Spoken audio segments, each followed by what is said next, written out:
right, so looking back at the last game, what did Avery do so good as a passer that you liked? Well, there's quite a few things that he did really well. I think he got through his progressions extremely well. I thought that he saw the coverage pre-snap.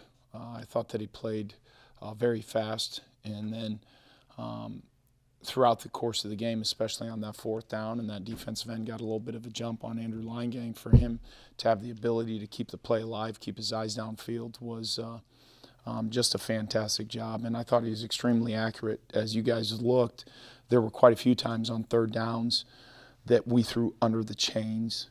And it's that accuracy that allows us to be more efficient with the run after the catch. You mentioned Andrew Leingang, and I know he's primarily one of the backup offensive guards, but for him to be able to play right tackle at such a high level in that game, and how much, I guess, do you cross-train a guy like that to be able to play right tackle during the offseason? Yeah, Andrew Leingang, we're very fortunate to have Andrew, because he cross-trains from time to time at left tackle. He'll cross-train at left guard, at right tackle, and even play center. So there's a variable, and I think what was more impressive is probably the fact that you look back at the previous week when Carver did come out for a period of time, that Andrew Leingang was able to go in without doing as much cross-training.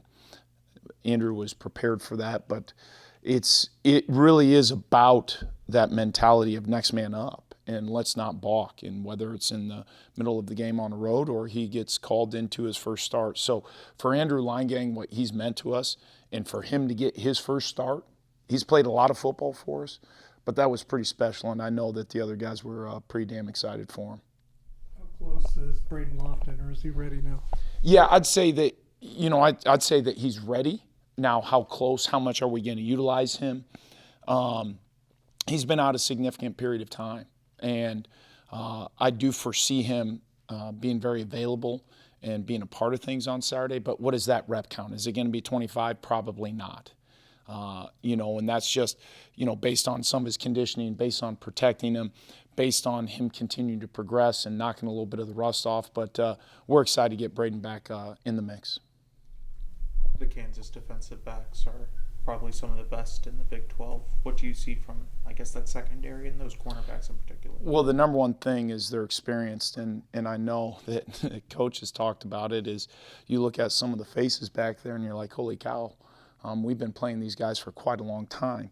And not only from their athleticism, not only from the ability standpoint, because they are an extremely talented group, but you look at the experience that they have. They've seen route patterns before. They have the ability to do some things that maybe typical defensive backs aren't able to do, just because of that experience, because of the amount of football that they've played. And I have a tremendous amount of respect for that coaching staff. I think they do a phenomenal job. And it's just not the defensive backs. It's the entirety of their defense, I think, is going to present quite the challenge for us come Saturday night. How encouraging was it to kind of put on as many points as you did last week without really a running game? Yeah, I think it was encouraging to say that we had the ability to throw the football. And I know that that's kind of the big talk about the running game, and we didn't get in a very good rhythm. And there's a number of different reasons as to why we did not get in that great rhythm. But for us to have the ability, we didn't, Avery didn't have, I believe, one carry in that game, whether it be a sack, whether it be a cold run, whatever the case might be. But to see the versatility of our offense, to see how expansive it has come, and to see the growth not only of Avery but of our wide receivers, our tight ends, I think that was pretty exciting for us, and shows that that we can do multiple different things within our offense in order to be productive.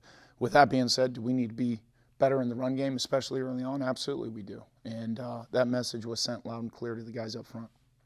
I know we've talked about this before, but you got 4 tight ends now who have caught multiple touchdown passes this season.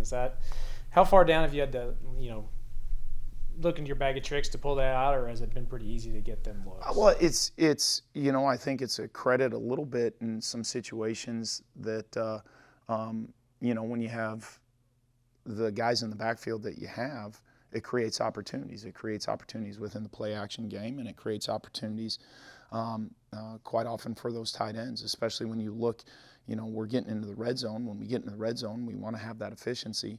You can see I don't think it's any big secret. That's where a lot of their productivity is coming. So the fact of that there's multiple, I can't say that was by design, that, we're all smart enough coaches to say that we need this guy to get to, this guy to get to, this guy to get to.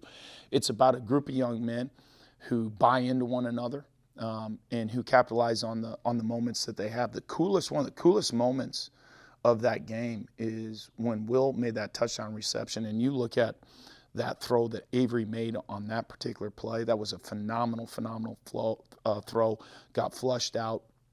And but look at the reaction of Garrett Oakley and Will Swanson.